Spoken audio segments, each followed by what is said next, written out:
There are days when your life feels like a room that's been shut up for months.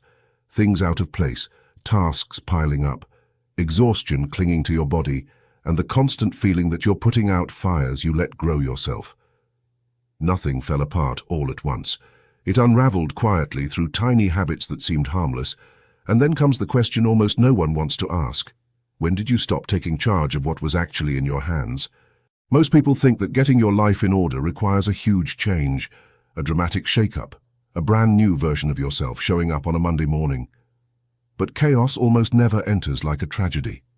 It comes in as a habit, not getting up with intention, putting off what matters, tolerating disorder, living in reaction to everything.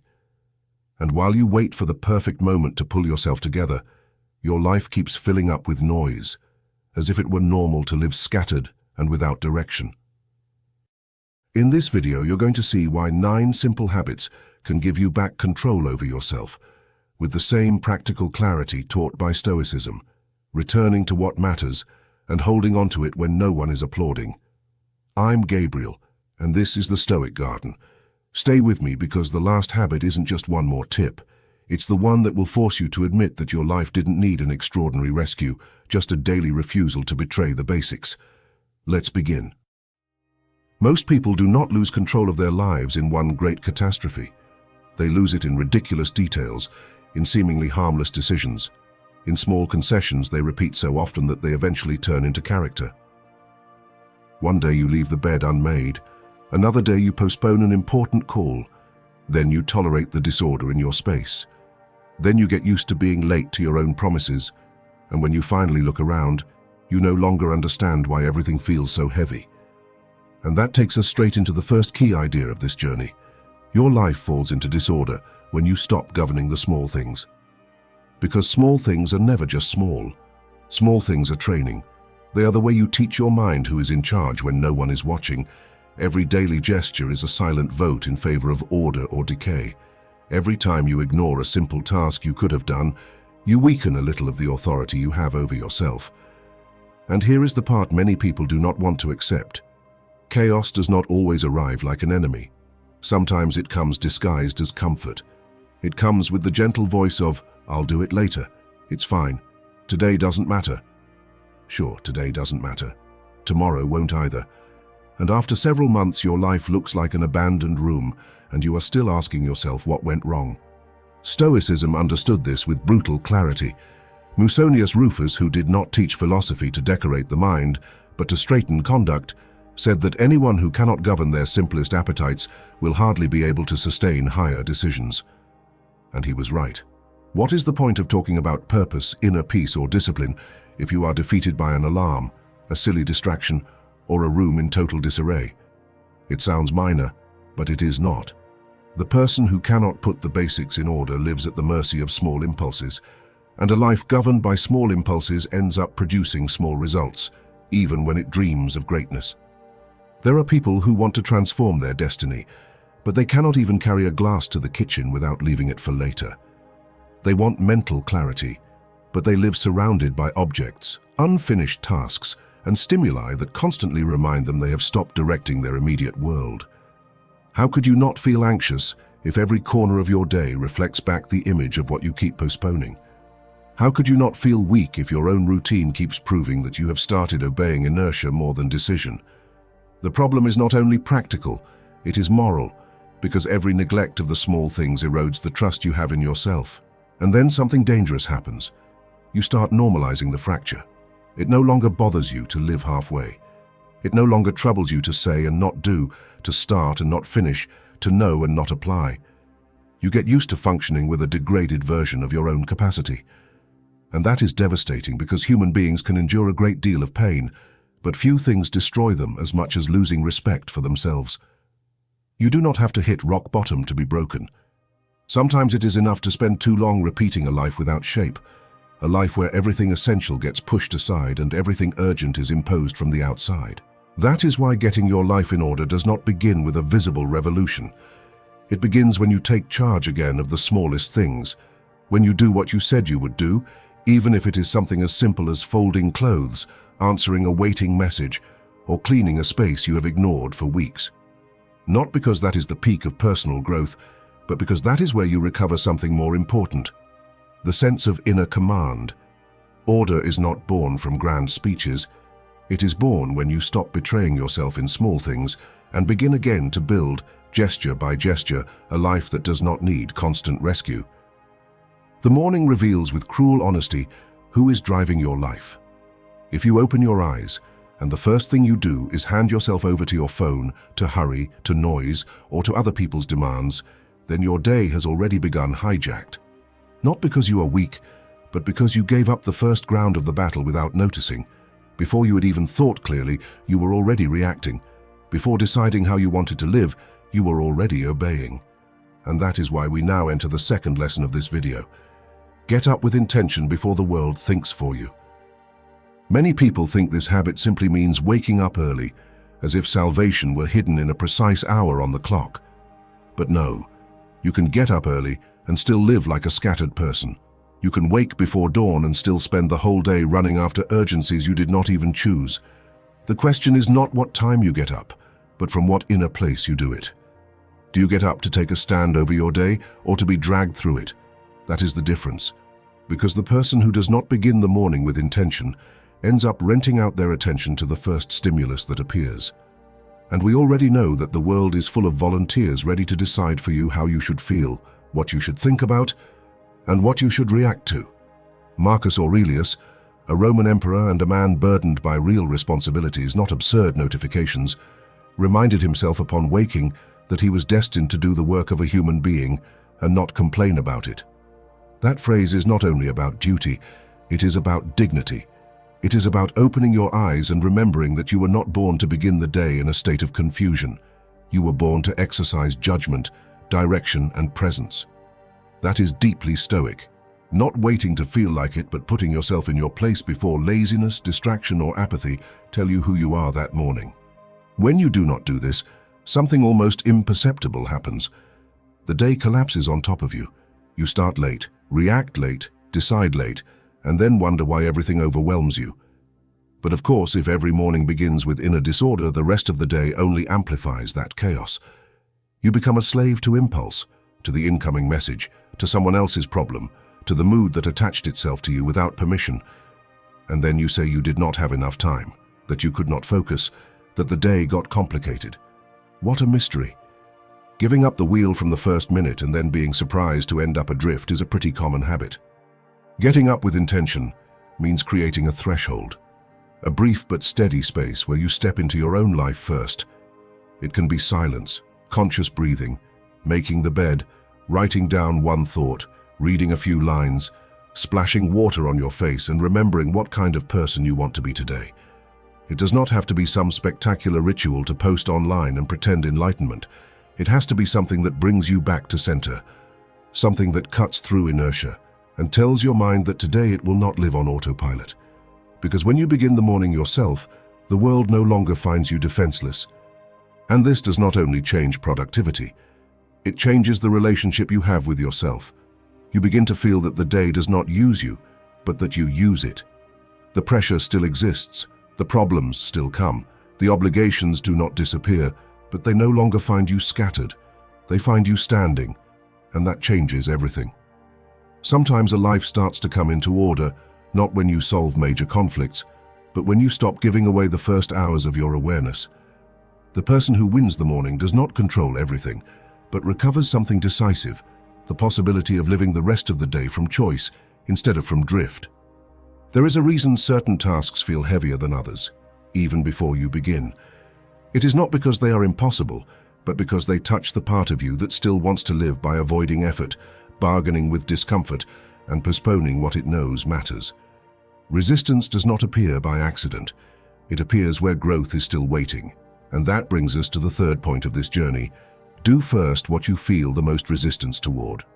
The mind that procrastinates becomes clever. It always finds an elegant argument for not doing what matters most just yet. First, it checks something quickly, then it tidies something else, then it waits to have more energy, more clarity, more motivation. And so it spends life orbiting around what matters without ever truly touching it. The problem is not only that you lose time, The problem is that every delay teaches your character that when faced with friction, you retreat. And a person who retreats too often from discomfort ends up weakening their will even in simple matters. Musonius Rufus, who insisted that character is formed in the deliberate practice of what we would rather avoid, understood this battle very well. He did not speak of discipline as a pretty idea, but as a concrete way of training the soul. Doing first what you feel the most resistance towards serves exactly that purpose. It does not just get tasks done, it reorganizes the hierarchy within you. It makes it clear that whim will not decide, nor impulse, nor the mood of the moment. Your judgment will, your word will. The highest part of you will take command. Many people live exhausted not because of too much work, but because of too much avoidance. Because what is avoided does not disappear. It lingers in the background of the mind like an open debt, draining energy, stealing presence, contaminating even moments of rest. What is the use of distracting yourself for an hour if deep down you still know what you're not facing? What kind of peace can someone feel when every important unfinished task becomes a shadow following them all day? Avoidance does not relieve. It only postpones the weight and returns it bigger. That is why there is a simple way to begin restoring order. Do early, with clarity and without drama, what is hardest for you to face. That call, that errand, that workout, that conversation, that mental work you have been circling for days, as if not looking at it would make it disappear. You do not need heroic ceremonies. You need decision. Real discipline does not always look impressive. Sometimes it is simply sitting down before you feel ready and beginning even while the mind protests. And yes, it will protest. An indulged mind always protests when it stops being in charge. When you do this repeatedly, something powerful happens. You no longer spend the day running away. You spend the day having already overcome a part of the inertia that once ruled you. You begin to trust yourself more, not because you feel motivated, but because you have seen yourself act with firmness even without motivation. That is where a different kind of strength is born. More sober, more mature, more useful. Life starts to come into order when you stop asking yourself what you feel like doing and start asking what needs to be done first. If this video is already confronting you in the right way, subscribe and leave a like, because what comes next is going to touch even deeper layers of everyday disorder.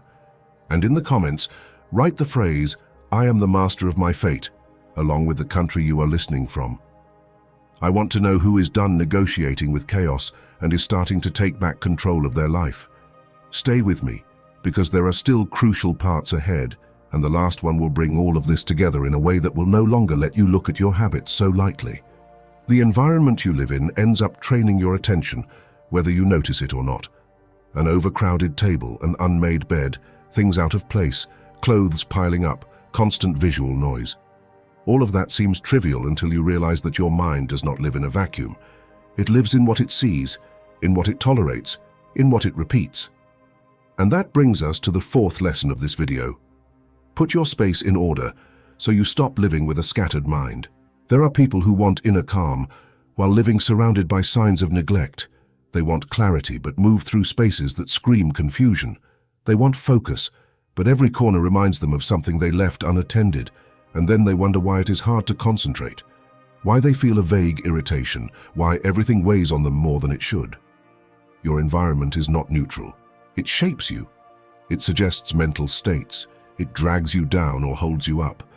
A chaotic space does not always create a chaotic mind, but it certainly feeds it with great enthusiasm. Marcus Aurelius wrote that the happiness of your life depends on the quality of your thoughts, and that is why one must firmly guard what is allowed to dwell in the mind. Today, that vigilance also applies to what is visible, because what you allow to remain disordered around you ends up entering your mental field again and again. You do not need to think about it consciously. Your system is already registering it. Every unresolved pile, every crowded surface, every sustained neglect communicates one very specific idea to your mind. Nothing here is fully under control. And this is not about obsession or perfectionism. You do not need to live in some absurd display case where one crooked cushion feels like a moral tragedy. It is about respect, about creating a space that does not multiply the distraction you already carry inside, a space that does not steal your energy before the day has even begun. Because when your room, your desk, or your home are at least somewhat in order, something in you settles as well. The body releases tension, the eyes can rest, the mind finds less friction. It may seem small, but it is not. What is visible is always pushing on what is invisible. Besides, putting your space in order has an effect that goes beyond aesthetics. It gives you back agency. You take something chaotic and make it livable again. You take what has piled up and reduce it. You take what has been neglected and attend to it. It is a concrete act against passivity, a way of telling your life, this will not keep deteriorating while I look the other way. And that attitude matters. Because the person who begins correcting external disorder honestly often discovers that they can also intervene in other forms of disorder they had already accepted as inevitable. There is a very clear irony here. Many people wait to feel better before they start organizing, when in reality they often need to start organizing in order to feel better. Not as a magic cure, not as productivity theater, but as an initial act of coherence. A cleaner environment does not solve all your conflicts, but it stops sabotaging you while you try to solve them. And sometimes that alone is already a huge help. Putting your space in order is one of those humble actions almost no one brags about because it does not look spectacular. But that is exactly why it has value. The basics rarely impress, even though they almost always support everything else.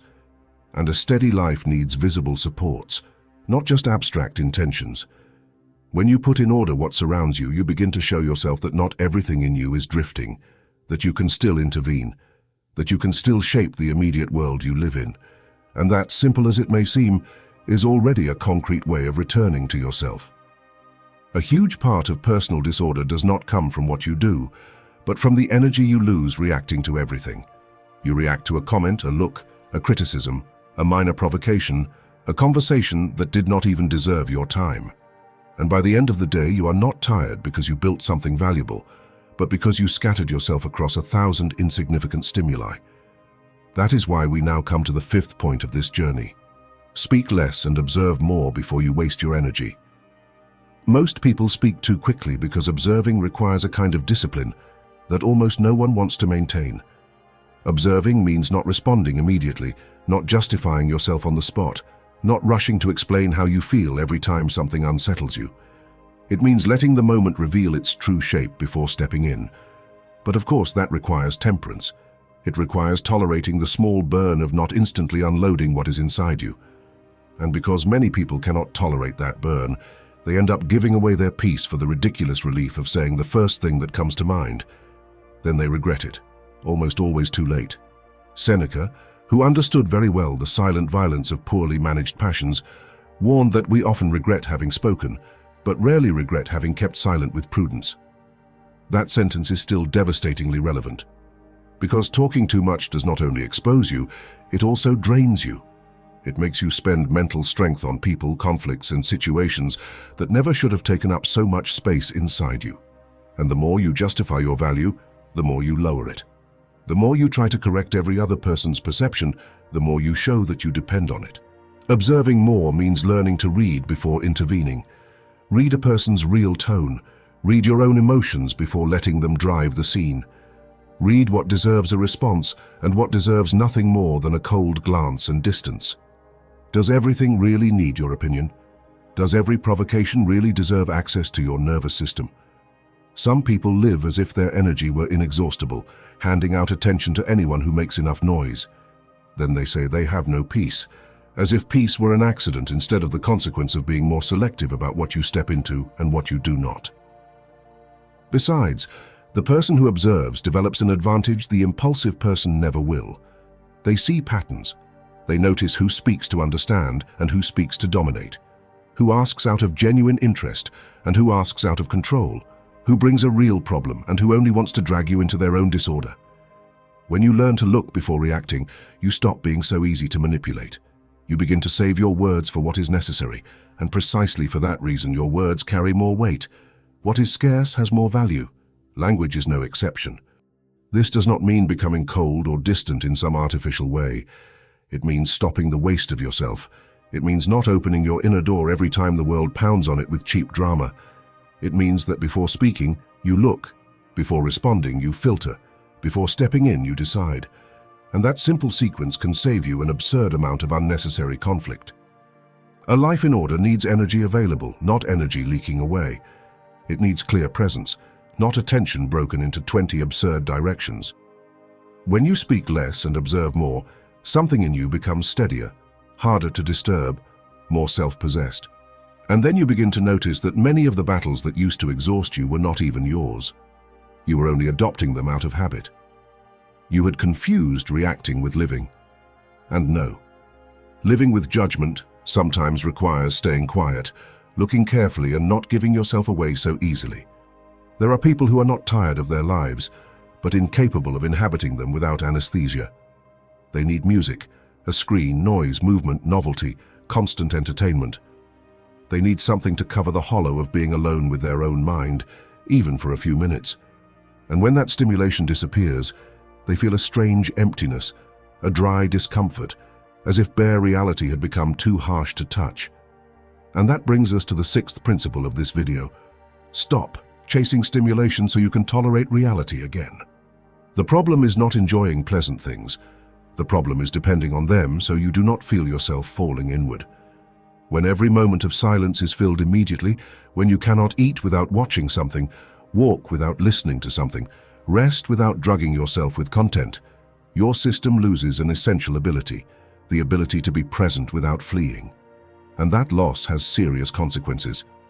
Attention fractures, patience shrinks, sustained effort becomes unbearable, and everyday life begins to feel boring. Not because it is, but because you have trained your mind to demand an artificial intensity that real existence does not offer every second. Zeno of Citium, founder of the Stoic school, taught that the purpose of life was not to chase scattered pleasures, but to live in a way that is coherent with reason. Today, that teaching sounds almost subversive, because everything around you pushes in the opposite direction. Everything competes to capture your most immediate impulse, to keep you excited, distracted, hooked, always slightly incapable of holding the emptiness necessary to think clearly. Excess stimulation does not only steal time, it deforms the soul. It gets it used to escaping. It makes it impatient with everything that requires slowness, depth, or repetition. And here an uncomfortable truth appears that almost no one wants to face. Many times, what you lack is not discipline. What you have in excess is overstimulation. It is not that you are naturally incapable of concentrating. It is that you have trained your brain to jump, to seek quick rewards, to run from any friction not wrapped in instant gratification. Then you want to read, work, train, think, pray, write, or simply sit in peace. And you discover that your mind behaves like a nervous animal that only knows how to run toward the next spark. Strange, isn't it? Feeding it fragments for hours and then demanding depth from it. Stoicism does not propose a grey life or a neurotic war against all pleasure. It proposes something more demanding and more noble, recovering inner freedom in the face of what seduces and dominates you. Musonius Rufus defended simplicity because the person who gets used to living with less fears less, depends less, and scatters less. That sobriety is still a form of power. Power to be with yourself without feeling hunted by the need to escape. Power to stay with a task without seeking immediate relief. Power to inhabit an ordinary afternoon without feeling as though it were a sentence. Learning to tolerate reality again requires training. It requires stretches without screens, without noise, without instant reward. It requires letting boredom brush against you a little without rushing to smother it. It requires recovering activities that do not shout but build. Reading a few pages, walking without stimulation, eating in silence, completing one task without checking something else in the middle. They are small acts, yes, but they retrain your system. They remind it that not everything has to be intense to be valuable, and that peace is not the absence of life, but the absence of dependence. When you stop chasing stimulation compulsively, reality stops feeling like a prison and begins to reveal itself as inhabitable ground. You start noticing nuances again. You begin to tolerate the normal rhythm of things again. You recover a quiet strength that does not need to be excited in order to exist. And then something important happens. You recover attention, you recover composure, you recover freedom. Because an ordered life is not sustained by constant pleasure, but by a mind capable of remaining, enduring, choosing, and not running away every time silence shows it what still needs to be put in order. There are people who swear they want to change, but live without looking at themselves. They end the day tired, irritated, scattered, and the next day they begin again in exactly the same way, as if repetition were a strategy for improvement. They do not review what they did. They do not detect where they gave in. They do not observe which thoughts dragged them away, or at what moment they stopped being present. And so weeks, months, and years go by, accumulating experience without turning it into awareness. This is the seventh step you need to understand. Review your day honestly instead of repeating it on autopilot. Human beings have a troubling ability to get used even to what is destroying them. They get used to haste, disorder, distraction, bad moods, moral lukewarmness, and then call that sum of poorly managed inertia life. But no transformation is possible without examination. It is not enough to act. You have to go back over what you did. It is not enough to do things. You have to ask yourself from what inner state you did them, what pattern repeated itself, where you failed yourself, and where you responded better than before. Because the problem is not making a mistake. The problem is making the same mistake 100 times and still treating it as if it were bad luck. Seneca practiced something profoundly simple and radical. At the end of the day, he examined his conduct. He asked himself what he had corrected, where he had failed, what part of himself he needed to watch more carefully. Not like a hysterical judge who enjoys condemning himself, but like a serious man who understood that a worthy life requires constant review. That is Stoicism in its purest form. Not the pose of strength, not the elegant phrase, not the pride of seeming unshakable. Review, clarity, correction. The humility to look at the day and admit that there are still parts of you that need governing. And here a very useful discomfort appears. When you truly review yourself, you stop telling yourself stories. You can no longer say so easily, "That's just how I am. It just happened that way," or "I couldn't help it." You begin to see your excuses with a clarity that is less romantic. You discover that it was not always a lack of time. Many times it was a lack of presence. You discover that it was not always fatigue that defeated you. Sometimes it was the mental disorder you have been indulging for too long. Is it hard to see? Yes. Is it worse to stay blind? Also yes. Reviewing your day does not require a complex ritual. It requires silence and truth. A few minutes to ask yourself where you acted with integrity and where you fragmented yourself. What drained your energy? What you avoided? What you did well? Which conversation you should have handled differently? Which impulse governed you? Which small decision could correct tomorrow the direction of today? It is a quiet practice, but it accumulates power. Because the person who observes themselves sincerely stops living so surprised by their own results. They begin to understand themselves. And the person who truly begins to understand themselves also begins to be able to direct themselves. Besides, this daily review protects you from a very common trap, believing that thinking a lot means you are already changing. No, thinking does not always correct. Sometimes it only circles. Honesty, on the other hand, sharpens. It forces you to become concrete. It pulls you out of emotional fog and returns you to the ground where a life is truly transformed. Repeated actions carried out with awareness. Change does not happen when you vaguely promise yourself that tomorrow will be different. It happens when you identify exactly what must be different and stop tolerating the blind repetition of what sabotages you. A life in order needs moral memory. It needs someone inside you who observes, names, corrects, and does not let everything pass as if nothing happened. When you make self-examination a habit, you stop living on autopilot. The day stops dragging you along and begins to teach you. And then you are no longer just someone surviving from Monday to Monday, but someone who learns from themselves, adjusts, and becomes a little steadier each time. Not through perfection, but through vigilance. Not through obsession, but through respect. Because the person who reviews their day honestly does not repeat their life through carelessness. Few things throw a life into disorder more than the habit of saying and not doing. Promising yourself something in the morning and betraying it by the afternoon. Committing to yourself with enthusiasm and abandoning yourself as soon as the initial impulse disappears. That erosion may seem invisible, but it is not.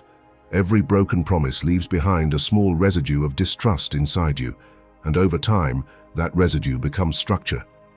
We have reached one of the most important keys in this video. Number 8. Keep your word even when no one is watching.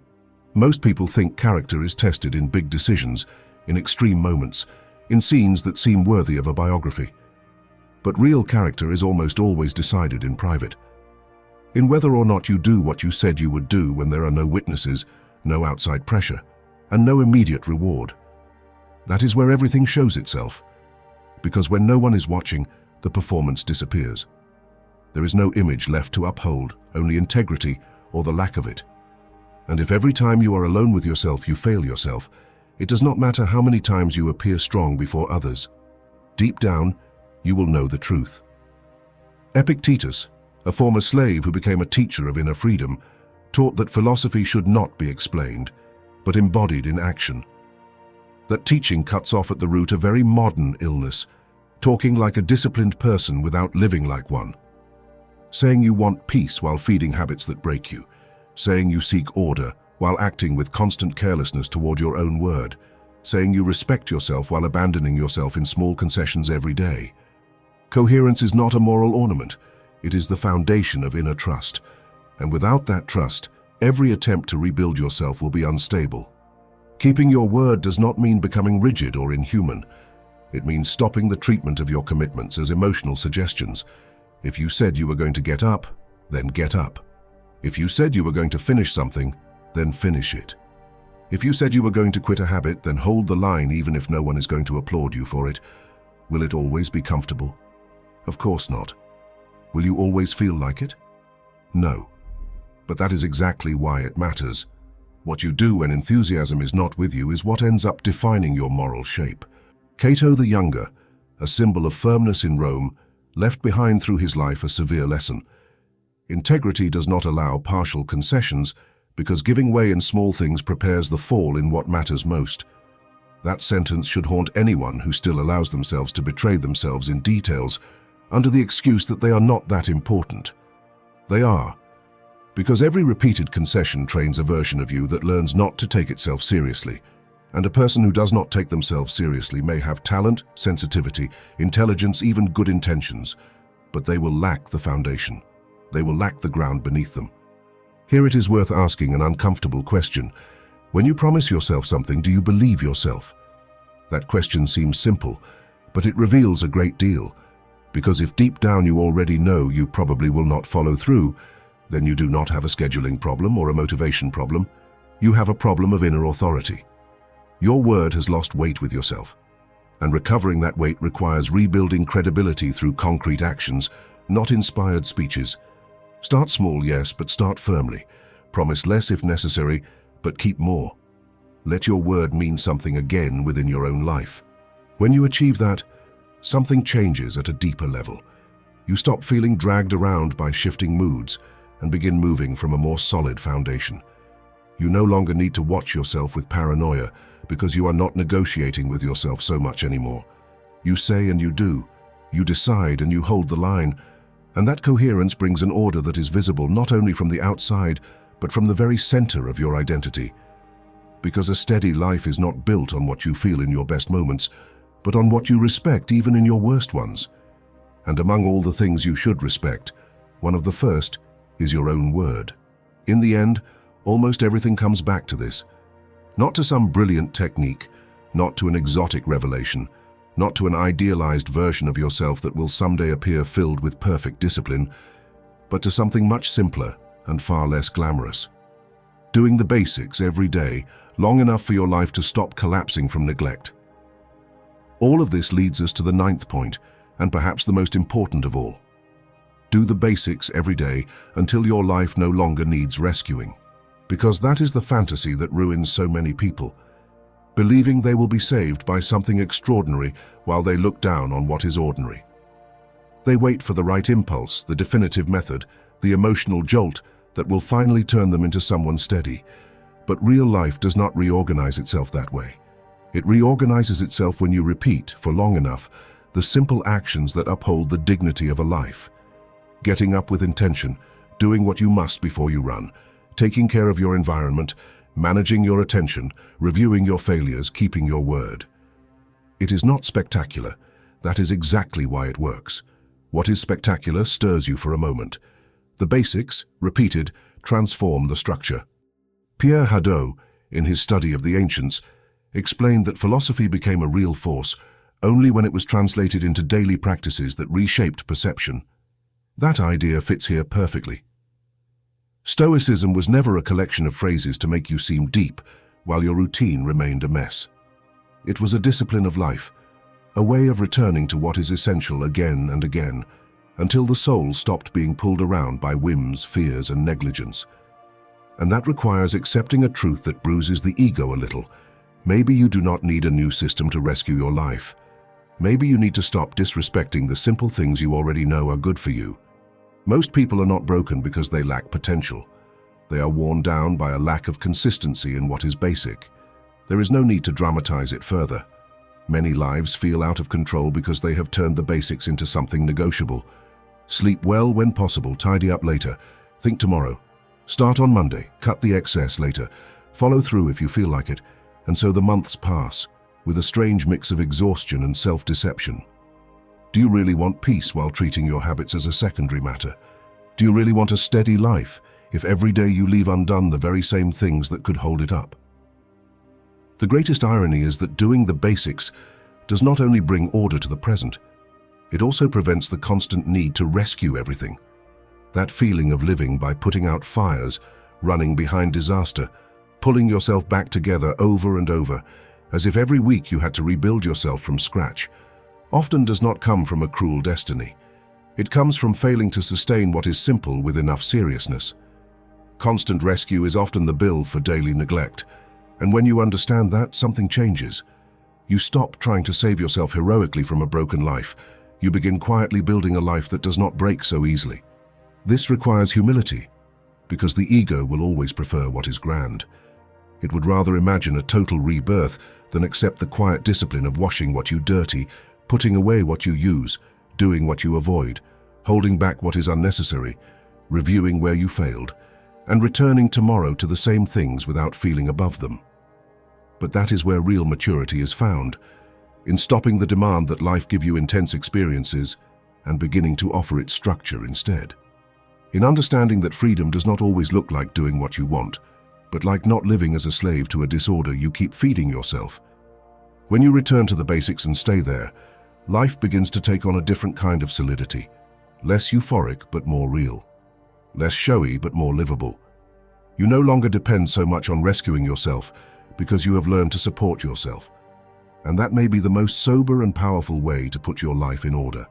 Not waiting for everything to collapse before you react, but doing each day what keeps your world standing, even if no one admires it, even if it does not seem epic, even if it is simple, especially because it is simple.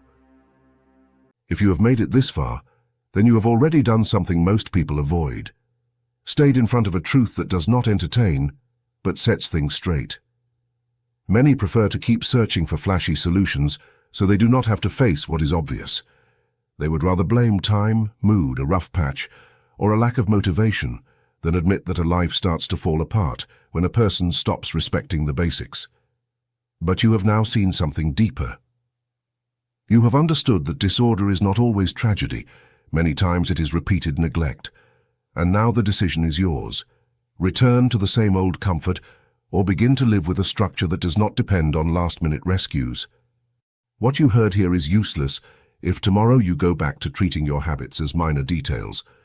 Real transformation begins when you turn this discomfort into a stance. That is why I want you to leave it in writing in the comments. Write the phrase, "I am the master of my fate," and add the country you are listening from. Do it as a public declaration, not as a mechanical gesture. Let it be clear that you do not want to keep being a person who improvises their existence while waiting to feel ready to change. I'm Gabriel, and this is the Stoic Garden. This channel does not exist to give you easy comfort or motivation that lasts an afternoon. It exists to remind you that living with dignity requires awareness, discipline, and a more serious relationship with yourself. We are not here to decorate chaos with pretty phrases, but to recover clarity in the middle of a world that wants you distracted, soft, and disconnected from your own center. And if this message put you face to face with something you needed to see, share it with someone else who is also tired of living by putting out inner fires without correcting the cause. Subscribe and become part of this community if you also want to build a steadier, more sober, more conscious life. Stay close, because this path does not end with a single video. What begins when you put the basics in order can open up a much deeper transformation, And the coming content is here to help you keep raising that standard without noise, without excuses, and without betraying yourself again in what matters most.